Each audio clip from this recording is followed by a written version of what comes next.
Canada, we're lucky. We enjoy some of the cleanest, most plentiful water in the world. When we turn on the tap, we expect to have clean water. Our strong economy helps us to provide 99% of Canadians with safe drinking water and proper sanitation. It seems that our water fountain won't ever run dry, but other countries aren't so lucky.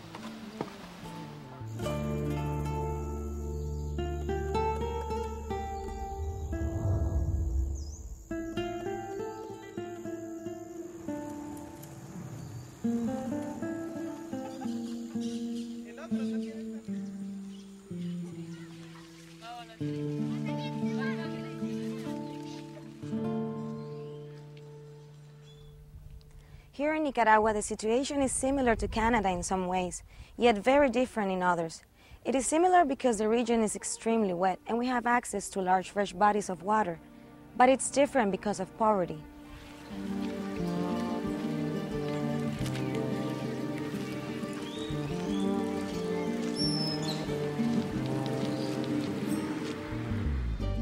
There are 5 million people in Nicaragua crowded into a space the size of southern Alberta.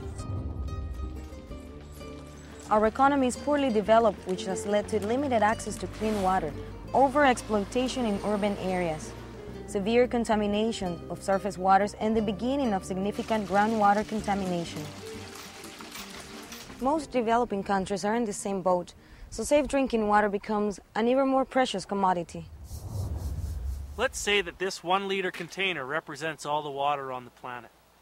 97% of this would be salt water. Only 3% is fresh water, and most of that is frozen in polar ice caps. Less than 1% of the Earth's water is available for our use, and 1/10 of it is in Canada. But just because we have lots of water doesn't mean that it's clean or safe to drink. There are many disparities in access to clean water between developed and developing countries. The World Health Organization estimates that only 82% of the world have access to safe drinking water. That means over 1 billion people in developing countries do not have safe water. But just because the water is called safe doesn't necessarily mean it is completely free of contaminants. Another very important issue is that only 60% have proper sanitation. This means about 2.5 billion people lack proper sanitation, making their living conditions very unhealthy. In most people's mind, the global water problems are dominated by human needs. Prevention of waterborne disease, enough water for sanitation and for drinking, and then secondary to that, enough water for producing food. Somehow, my own feeling is that water for the natural species that live in the water ought to be on that list too, but it's seldom mentioned. Though pollution is a major issue, the other big problem is how much water we use and waste. Overexploitation is causing major problems around the world.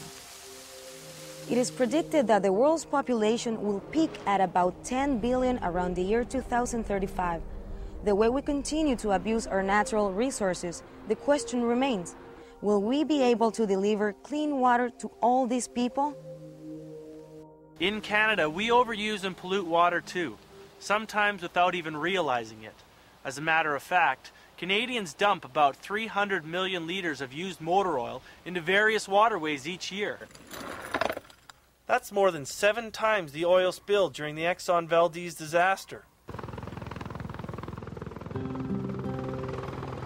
The recent incidents in Walkerton, Ontario and North Battleford, Saskatchewan were prime examples of how agriculture can contaminate water supplies.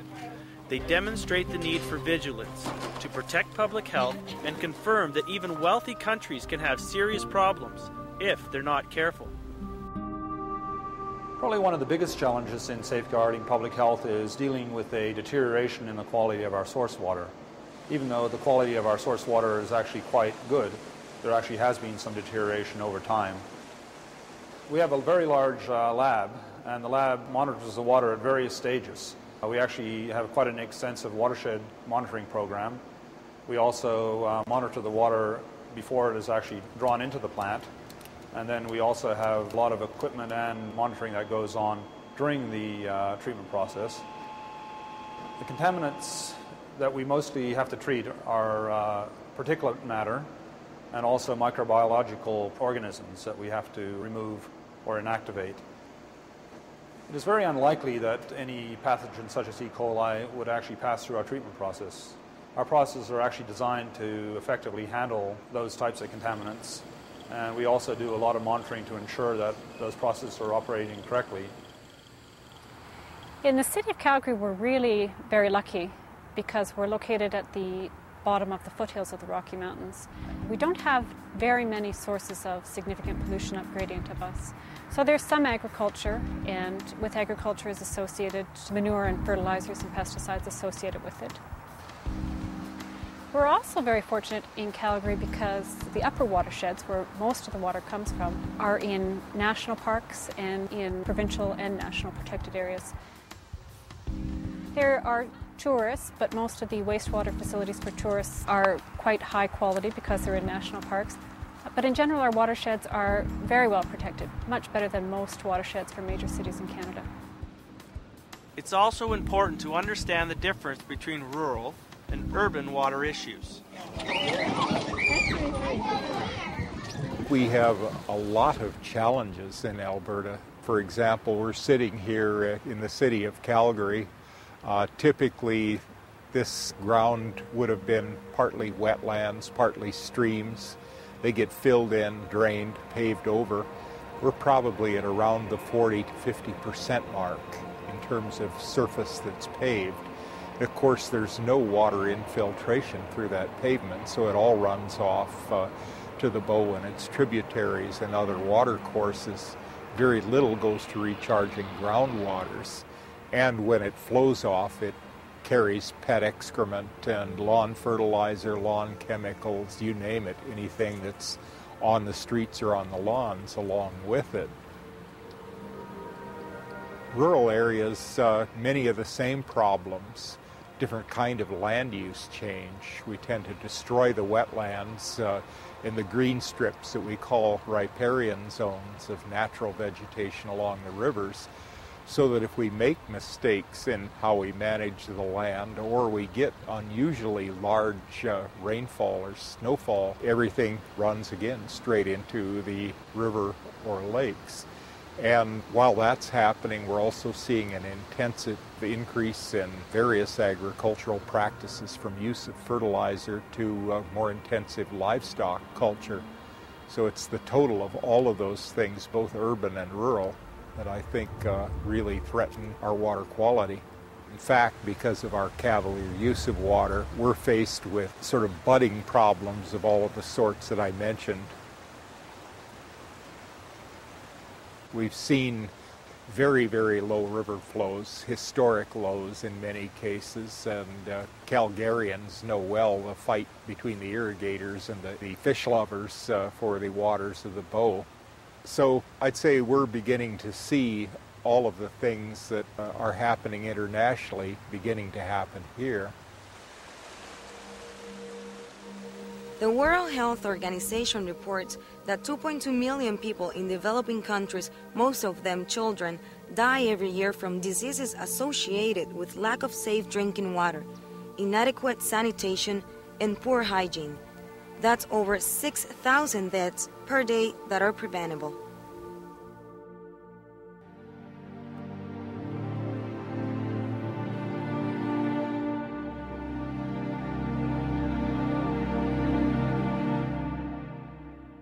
The first thing that strikes you when you arrive in a poor country is the level of pollution everywhere.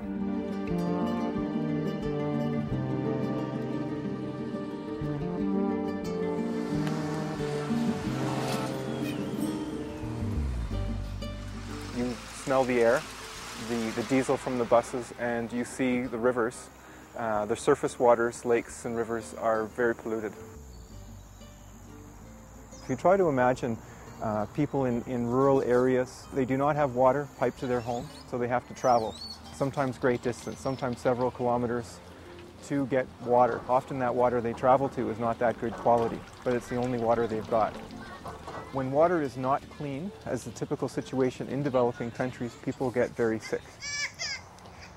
There's a chronic diarrhea that you find, particularly in rural areas of developing countries, Central America and Nicaragua, affecting particularly children, that is directly water related. And in some cases, the pathogens can actually be life-threatening. But in most often, it's just a chronic diarrhea. And what really affects the children is the dehydration that diarrhea causes. Considerando de que el Estado no cuenta con. The federal government does not have enough resources to assist the population with the treatment of acute diarrhea diseases. Therefore, at medical centers, the focus is on treating children 5 years of age or younger. These children are the most at risk of complications and subsequent death from diarrhea diseases. We are convinced that the diarrhea diseases are caused by contaminated water. The water contamination could be of bacterial, parasite, or viral origin, but the main source of contamination is human excretions not treated properly. In our country, only 38% of the urban population and less than 1% of the rural population has a proper drainage and sewer system. This is directly linked to the contamination of the water. In urban areas, the water can be treated in the existing water treatment facilities. In rural areas where there is superficial or well water, it is recommended to treat the water with chlorine. The problem is the accessibility to and availability of chlorine. It is very limited. As well, we need to consider that the people's level of education is so low that it's hard for them to realize the benefit of utilizing chlorine to disinfect the water. Other problems occur in rural areas. For example, we have seen that people store water in containers and then use different types of utensils to take the water from the containers. These various utensils end up contaminating the water. All this is linked to problems related to education and the availability of financial resources.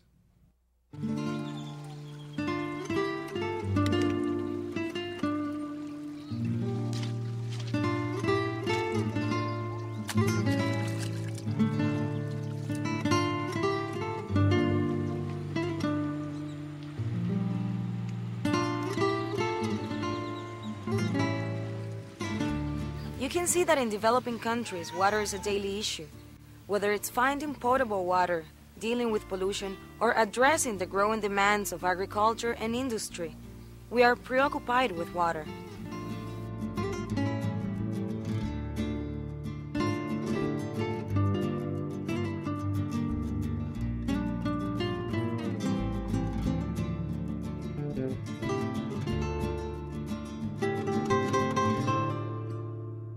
En cuanto a lo planificado que ha hecho la empresa para... ENACAL faces many challenges in meeting Managua's ever-growing demand for water supply, and as a result can only supply about 80% of the demand.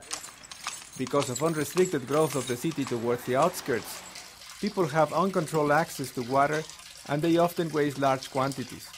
They do not care whether to close the faucet or leave it running.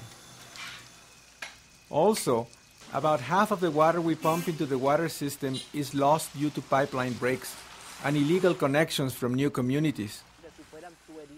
It's not so much a question of available water resources, but of economic resources. We have enough water in the aquifers to satisfy the demand. Even though we continually make new investments in the water system, it is very difficult to keep up with the rapidly increasing demand. The principal pollutants that could be present in the water that ENACAL supplies to the population result from the contamination by sewage and urban runoff. Surface water resources are often polluted, but most of the water supply is from groundwater, which requires little or no treatment. Regardless, all water is disinfected with chlorine prior to entering into the city distribution system to ensure it remains potable. In the past, several pesticides were routinely analyzed since particular pesticides have been historically used in Nicaragua. Although we recognize the importance of pesticides monitoring, we lacked the financial resources and the program was discontinued.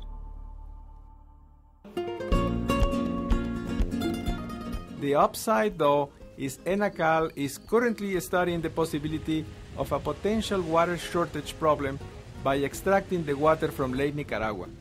which is an immense source of water about 50 kilometers from Managua. We could install a Lake Nicaragua treatment plant and generate enough water to cover all future water needs for Managua. We could even supply the neighboring cities of Granada and Masaya and all the surrounding departments around Managua without a problem. However, the high cost of such a project makes it out of reach for Nicaragua to finance without significant international assistance. But until then, we'll continue to get our water supply from the deep aquifers fed from the watershed. Watersheds are the land areas that capture water and funnel it via aquifers and rivers to coastal areas. In the watershed supply in Managua, people are negatively impacting the watershed. Surface water runoff is increasing due to deforestation and urbanization, leading to more flooding and less groundwater recharge, which supplies drinking water. Also, human and animal waste is disposed of directly on the land. Banned pesticides are being used and there are few regulations in place to control it. As a result, watersheds are becoming unhealthy in terms of both quality and quantity of water. When you degrade a watershed, you place your water supply at risk. And although far from perfect, the city's water supply is much better than what you'll find in the rural areas. Este lugar se llama una comunidad, hay muchas comunidades, el Zapote. This area here is a small community called La Calle Real del Bosque. What you see over there is a communal well. It is a well that was built to serve this area because the original wells had high concentrations of arsenic and the people were having health problems. The new wells still have traces of arsenic, but in minor concentrations. The problem is that they don't meet the demand of all the local population, and sometimes people have to drink the water from the wells that still have high concentrations of arsenic.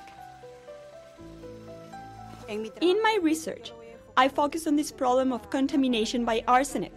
Our hypothesis is that the arsenic originated naturally from the local rocks. We assume that the cause is of geological origin because this entire region is volcanic, covering an area of approximately 42 square kilometers. We are attempting to identify the areas of arsenic contamination to ensure that future water supplies are obtained from areas free of contamination.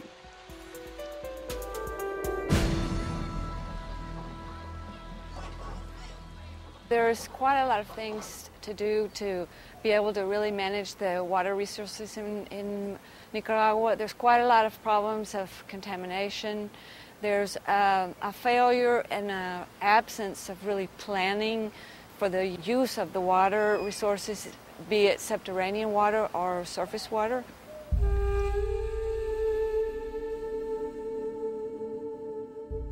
CARA is very important at this time because there are not really enough professionals that are focused on water resource problems. So the CARA network, the main goal really is to start master's programs in the university, to be able to educate professionals that do have a really good background, for example, in geology, biology, chemistry, agriculture, engineers, to really focus themselves on the water resources problem.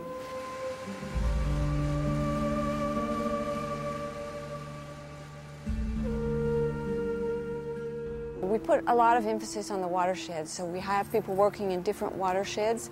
We also have a laboratory, and we are specialized in contaminants of water. We do evaluations of water quality, drinking water, quality of lake water and river water. We've just finished doing a big research project over one of the biggest rivers in Nicaragua, which is on the border to Costa Rica. And then we tried to make suggestions how you could really solve this problem or for at least improve it.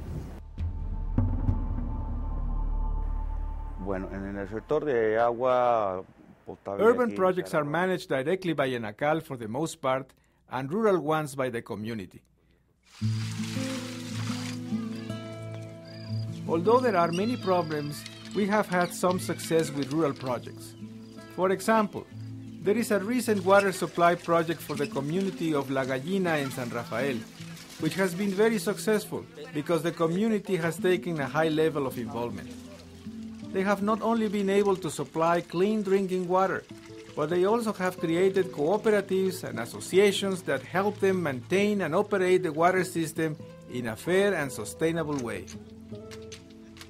The new water supply has led to children growing up more healthy, and they are more actively participating in school. Instead of having to care for sick children and fetching water from several kilometers away, women now have more time to spend at home and on income-generating activities.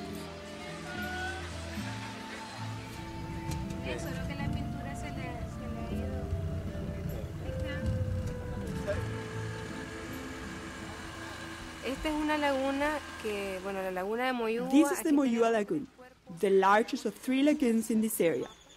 This is a territory that has extreme drought problems, and right now, 2 of the lagoons are dry because the rivers that feed them are dry. This lagoon is used only for watering the vegetable gardens where people grow pipián, pumpkin, and tomatoes. Right now, they utilize the water from the lagoon to water in the summer. In the winter, they rely on the rainwater. People get their drinking water from shallow excavated wells or deeper drilled wells. For example, over in that direction, there is a well that supplies water to the people of all these houses, but there is no sewer system. The sewage runs through to the street or into the lagoons. Through our research, we identified several projects and programs destined to protect and conserve the resources, including a conservation program and an economic program. The economic program deals with things like tourism and ecotourism. The conservation program looks at the rehabilitation and conservation of water resources, the forest, soils, and biodiversity. It involves a variety of projects that will help find solutions to our water resource problems. We need to see ourselves as part of the solution. From conserving at home to volunteering overseas, it's important to know that you can make a difference. It starts by doing the little things, while keeping the global picture in mind.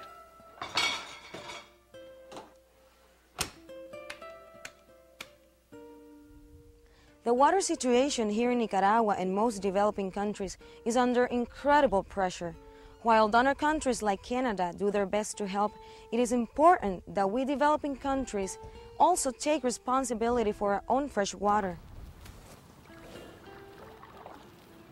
As Canadians, we have a lot to learn about our own water, as well as that of other less fortunate countries. By learning from our past mistakes, we acknowledge that we too are still developing, and that development is a never-ending process. We also need to acknowledge that our actions are felt both locally and globally, which has a strong influence on less fortunate countries. By working together, we can help make that influence a positive one.